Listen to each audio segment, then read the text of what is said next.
Hello, what up? It's John, your movie madman, and I'm back.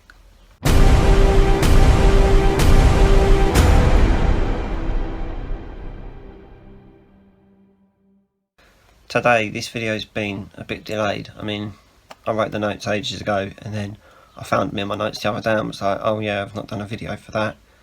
So I did post the unboxing for this video about a month ago, and I've just got around to filming the video, even though I watched the films about a month ago. Sorry, today we're talking about Hellraiser 1, 2 and 3, but it's all in one video. Alright? Because who wants to see 3 videos that are all pretty much the same? You know, a bit like watching unboxing videos all the time. These are great 80s comedies, I mean horror films. To be fair, the CGI is quite old in these films, so it does make it look a bit dated. But that don't matter, does it?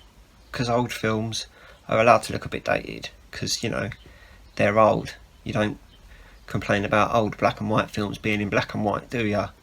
Well, you might. I don't know. I don't know what you're thinking, I only know what I'm thinking, and that's what I put on here. Like my opinion, even though that might be a bit horrible sometimes. The animatronics in some of the earlier films though, they look pretty good. I know that when these were released, most of them had censorship problems. I mean, to be fair, when you watch them now, as old as they are, they still look quite violent.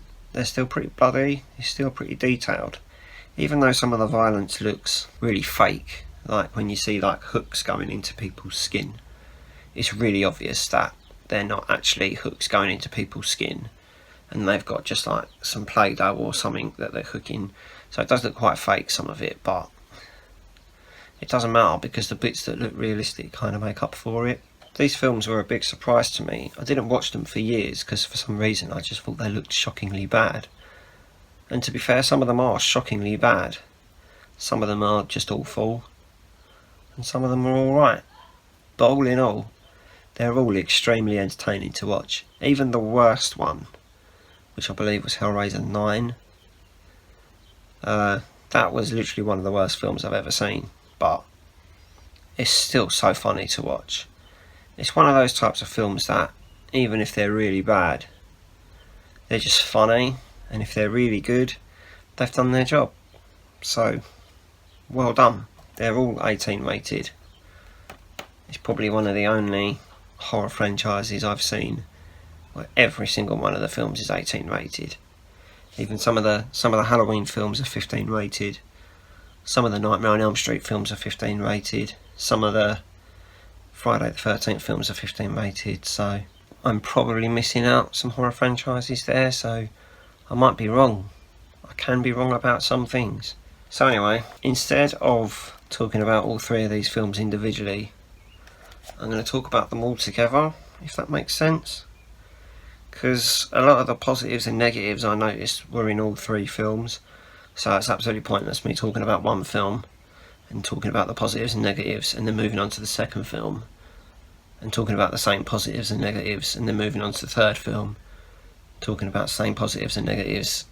Gets a bit repetitive, doesn't it? Yeah. Gets a bit repetitive, doesn't it? Yeah. Gets a bit repetitive, doesn't it? Yeah. One of the things I will start with was, out of every single one of these films, all 10 of them, not just these 3, all 10 of them, alright? My biggest letdown, okay, it might be starting with negative, but it's alright, because I'll redeem that later. My biggest letdown was this character Pinhead. For some reason I thought that Pinhead was like Michael Myers, like Jason Voorhees, like Freddy Krueger. I thought he was literally going to be in it all the way through the film, doing scary stuff, dragging people to hell and all that bollocks. But it's not like that at all. I think in the first film, Pinhead's in it for about 15 minutes out of an hour and a half's worth of footage.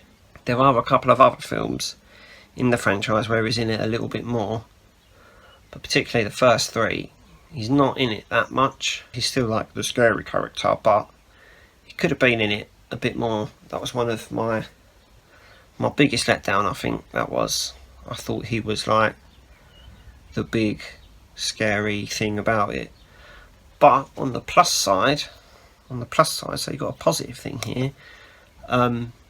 He's not the only like horror character in this.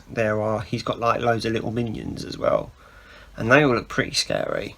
They look more scary than him. One of the guys has got like no flesh on his lips, so you just see these teeth like. That's quite creepy. There's a woman that's got like a cage on her head and like a pin that goes through her neck. You know, like the makeup and stuff like that is pretty good, considering how old these are. Some of the blood looks pretty terrible. Some of the blood looks pretty incredible. So it's very 50-50 with the blood. Sometimes it's a bit too thick, a bit like the skin that I mentioned earlier. Sometimes the skin, you're just like, that skin's too thick. It literally looks like Play-Doh. But I think all in all, the special effects and the gore side of it is pretty good considering the age. These are only 2K restorations. I'm very interested to see what these look like in 4K. One of the things I noticed about all three of the films was how grainy it looked outside as opposed to inside. When you get grain in films, usually a lot of the time the grain is a lot more visible when you're inside because the picture's darker. You can just see it more. I don't know why. And then when you get outside, because it's brighter, it looks alright. But this is literally the other way around. Like, I think the grain was more present on outside shots as opposed to inside shots, which I thought was quite interesting. I remember seeing a lot of greens. Obviously the reds are nice as well. The blood looks nice and red, as thick or thin as it is. But I specifically remember the really nice greens. All the red against the black. One of the things that I thought was rather amusing, that was when characters actually end up going to hell. Whoever makes these films seems to think that hell is just a place built of loads of really long corridors that don't go anywhere, and I'm pretty sure hell's a little bit different to that. So they don't make hell look very scary. They make the creatures and stuff that come from hell look reasonably scary, but if hell is just built up of loads of really long corridors surrounded by bad CGI, then it don't look that scary at all. One of the biggest problems I have with this franchise is the marketing side of it. Considering most of these films are out of print, so they're really hard to buy. I'm pretty sure you can get most of them on Blu-ray. There's this dodgy box on eBay where you can get 4, 5, 6 and 8 in a Blu-ray box. But the catch is that it's 4 films on one disc, so I'm not convinced that they're going to look very good. Because if they've managed to compress down 4 films onto one disc, I'm not convinced that that's going to look particularly good picture-wise. I think they've just taken 4 DVD files and put them onto a Blu-ray disc, so I don't think they'll be upscaled to Blu-ray quality. I think you're going to end up with 4 480p movies on one disc. But to be fair, I haven't got it, and I haven't bought it mainly because it's quite expensive and I don't want to spend that much money to then be really disappointed. And a lot of the reviews for that specific set I've read on eBay also say they're pretty pants.